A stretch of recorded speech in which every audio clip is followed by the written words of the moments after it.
So we all would like to be a positive person, someone who chooses to see the good. I think that's a fair statement to make. But my next guest says that in today's world, positivity is getting harder to find. Author and speaker Judy Wilkins-Smith says that negativity seems to invade every aspect of our lives, and she believes it has become a cultural phenomenon to identify with the worst things that have happened to us.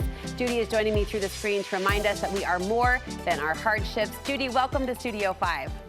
Hi, Brooke. It's lovely to be with you. Lovely to be with you, Judy. And I know we're new friends. I hope you won't mind me sharing. You say that in today's world, we often glamorize suffering. And I would say humbly that, positivity I recognize as a God-given strength of mine. And I first experienced this when I became a new mom 8 years ago. And I realized that the easiest way, or it appeared the most simple way to connect with other moms, was to complain, was to, bemoan. And mothering is hard, and it comes with its challenges for sure, but I struggled with that. So this idea of glamorizing suffering, why do we do that? Because it gives us a place to belong. You nailed it beautifully. I can belong. You know what? I don't feel like I'm in this all on my own. I don't feel like I'm stupid or I'm failing. I belong. Everybody else is failing. Me too. Yay. So is this a new phenomenon, Judy? Is it brought on by social media? Where do you see this? Where's the genesis of this? I don't think it's a new phenomenon. Okay. I think it's become more widely spread because it is getting more attention, because we've seemed to feel that we've got to find something wrong with everybody. If they do well, we need to know why they shouldn't do well. Yeah. If they don't do well, then we champion them because they're the underdog. But we're really not looking at what that's costing us. It's a little bit like too much fast food all the time. You've got some steps we can take to rewire our thinking from negative to positive. First, you want us to recognize and identify. Absolutely. Recognize and identify what it is that you keep complaining about or how you keep suffering. Because, and Brooke, it's a choice. We know it's not even a conscious choice. It's a very quick choice, but it's a fast choice. I've made a practice of sitting at the end of the day, and I know people have heard this before, but it really works. And I sit down and I ask myself, what went right today? It doesn't matter how small it is. Because here's the thing about social media. They have glamorized the victim. They've glamorized victimhood. But the thing that I'm interested in is that if we can use social media for so much negativity, if we start to turn it around and find all the good, I think we're going to be a whole lot happier and a whole lot more successful.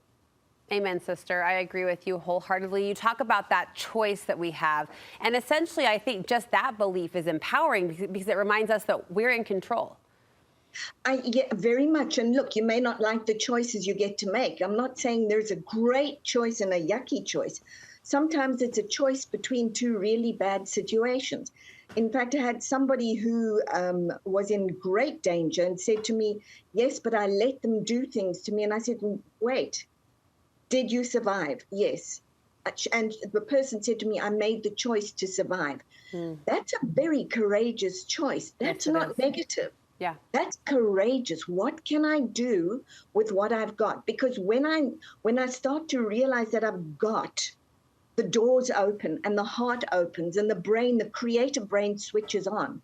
With the negativity, we kick the brain straight into survival brain and the doors shut and the heart closes. I've got about a minute left, and I'm sorry for the push, but I do love this last point, this last step we can take to rewire our brains from negative to positive. Yes, you absolutely. want us to slow down our response time.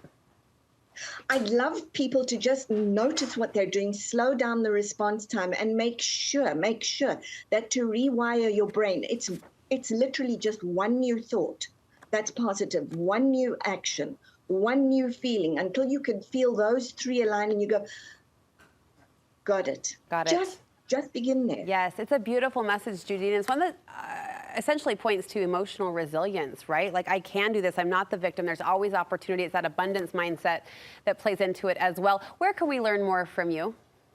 JudyWilkins-Smith.com, or you can find me on Spotify, YouTube, Instagram, Facebook. Well, I'm grateful for the message you're putting out there and the facts and research that you're sharing with all of us to hopefully push this world in a more positive direction. We'll link our viewers, I should say, to your website from our website. Judy, thank you so much. Lovely to meet you.